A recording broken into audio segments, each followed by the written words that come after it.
Hello, everyone. I hope you are doing great. So let's talk about religion reporting. As you know, we are in week 9 of our news reporting course, and we are talking about beat reporting and specialized reporting.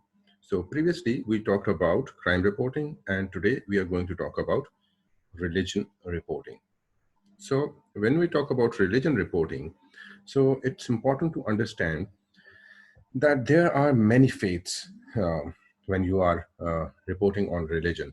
And as a religious reporter or reporting on religion, you need to understand that you need to set away your personal bias. If you belong to a certain religion, when you are reporting on any other religion, you need to leave your bias in your closet at your home, and then you start reporting on that particular religion. So when you report on religion and beliefs, uh, especially in Pakistan, uh, it is very sensitive. Indeed, very sensitive beat to work on. So it can cost you your life as well, because religiously in Pakistan, um, there are certain minorities, and one religion is in majority. So it can bring trouble, a lot of trouble to you. Being careful is the key when you are talking someone's belief or religion. So your job is to report, do not analyze, hurt, or malign someone's beliefs.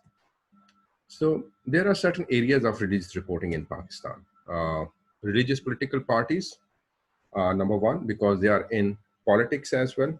Religious parties, those parties that are not in politics, but they run religious institutions like madrasas and big religious parties, different sects like Al-Tishi, Al-Sunnat, Deobandi, Brailwi. There are several sects. Religious institutions, um, mosques, and any other institutions like madrasas. Then religious minorities, for instance, Hindus, Christians, etc.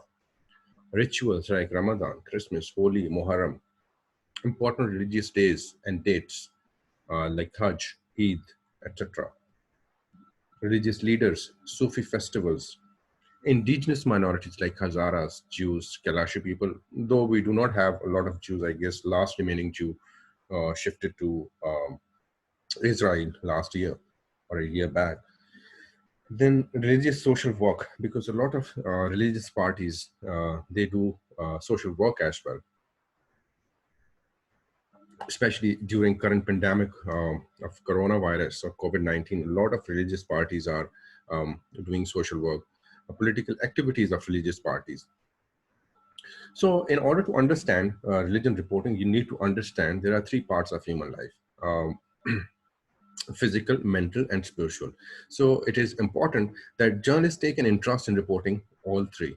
So, because there are many faiths and religion throughout the world, they differ in many ways, and it is not easy to write about them, especially when you belong to a specific religion. So, you need to understand whatever your religion is, whatever your religious beliefs are, you need to leave them at home. And when you are reporting Judaism, atheism, Hinduism, Christianity, Sikhism, or any other like Taoism, you need to understand that impartiality is the key when you are covering religion.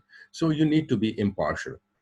So there are three areas of religion, three main aspects of religion, which you need to report, and they will all produce things which are new, unusual, interesting, significant, and they will be about people. As you know, these are the qualities of news. Church, mosque, or temple as an organization. The business of churches or mosques or temples goes beyond this world. But to carry out that business, they have to organize themselves in this world. So we take church, mosque, and temple as an organization. They acquire religious leaders who may be selected or elected or appointed. So religious communities to dedicate themselves to prayer and study. They hold councils and synods to discuss and debate the way in which the church is run or the mosque is run. In some churches or mosques, these council may take decisions which are binding. In other, there will be one leader such as Pope or Dalai Lama or Grand Mufti, and the role of that council may be to guide and advise him. Meeting of the church organization. Here we are taking church or any religious organization, like with reference to Islam, it will be a mosque, and with reference to Hinduism, it will be a temple. All right. So meeting of council of elders or counselors who have to organize and represent the church in one small place are significant to the people in that place. They may affect people's spiritual lives in same way that meeting of a parliament or a local council may affect their physical lives. They should be reported along with news of retirement, appointments, reorganizations, and all other aspects of organizing and directing a large number of people. So, church or mosque or mandir's activity, the purpose of the church is to bring people to their God. And same is the purpose of a mosque, and same is the purpose of a mandir or a temple. So, and to encourage them to grow in the faith. That is what church activity is all about, and that is the mosque activity is all about. Similarly, a lot of religious personalities, they demonstrate their faith in work, like Mother Teresa and her little sisters of mercy worked among the homeless poor of Calcutta and in many other parts of the world, demonstrating their faith in their work. That was a church activity. Same is the case in Pakistan. A lot of religious personalities, they actually demonstrate their work, their faith in their work. Again, each year, religious activities, many Muslims make their journey to Makkah, perhaps far from away as Indonesia and Australia. Um, that too is religious activity. So, special features and festivals. At many times of the year, there will be special feasts and festivals, Easter, Ramadan, Diwali. Although aspects of all these festivals may become secular, they remain for the faithful example of the church activity or the mosque activity. Church opinion or the mosque opinion, that is very much important. So you need to remember here we are taking church as a holistic way. So any religious organization, it could be mosque, it could be mandir, it could be temple. So in some countries, the moral standards are so firmly based upon religious teaching that the law itself is taken directly from the scripture. So this is especially true in certain Islamic countries like Pakistan, Saudi Arabia, Gulf states, and UAE. So even where the link between church and state is not so strong, the view of the churches on moral issues are important and influential. So it is important to ask their opinion whenever you are reporting social issues with moral dimensions. So usually you have seen a lot of reporters when they talk on even crimes or child abuse or domestic violence, sometimes they take opinion from religious leaders as well. So in some cases, you will need to speak to religious leaders to find out what the established doctrine is on certain issues.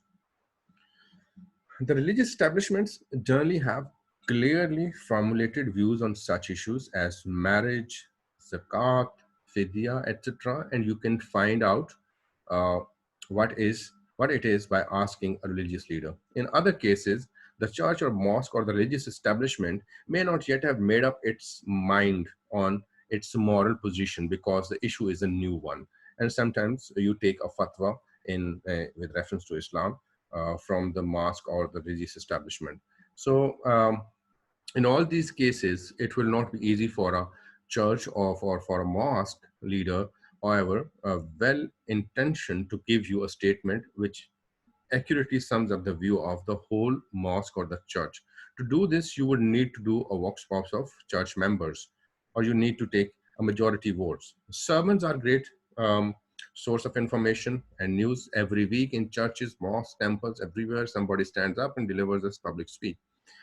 So usually this speech deals with at least one of the three areas: church or mosque organization, church or mosque activity, and church or mosque opinion on certain issues. Uh, these sermons can be reported in the same way as any other public speech. So the more people in your society who attend public worship each week, the more popular reports of sermon are likely to be. So reporting sermons has other advantages too, because people who do not usually attend public worship have the opportunity to hear what preachers are saying. People who regularly worship in one place have the opportunity to hear and read what preachers are saying elsewhere. So preachers have the opportunity to hear or read what other preachers are saying to gain new ideas and insights. So in journal, decision on when, where, and how reports sermons will be made using the same criteria for judgment the newsworthiness of the issue. Is it new? Is it unusual? Is it interesting? Or is it all about people? So these are the 5-point criteria for any news story. So you must decide whether to inform a preacher in advance that you will be reporting the sermon or not. You have to decide it and you have to inform them as well. You do not have to do so. It is a public speech. But if you think it would be considered rude in your society to report the sermon without saying so in advance, then you may tell them, especially when you are reporting in Pakistan. Let me tell you, do not do this in Pakistan. Probably you can do it in United States or Europe, but do not do this in Pakistan. Inform them well in advance. So keep in touch. That is very much important. If you are reporting religion, uh, you must keep in touch. You must keep it in touch. By keeping in touch, you will know when things are going to happen and you will be able to report accurately and well in an area of people's life which are fundamental importance to them. So that's it about religion reporting. So next time we'll meet and we'll talk reporting on minorities, which is again very important issue. Till then, take care of yourself. Bye bye. Take care.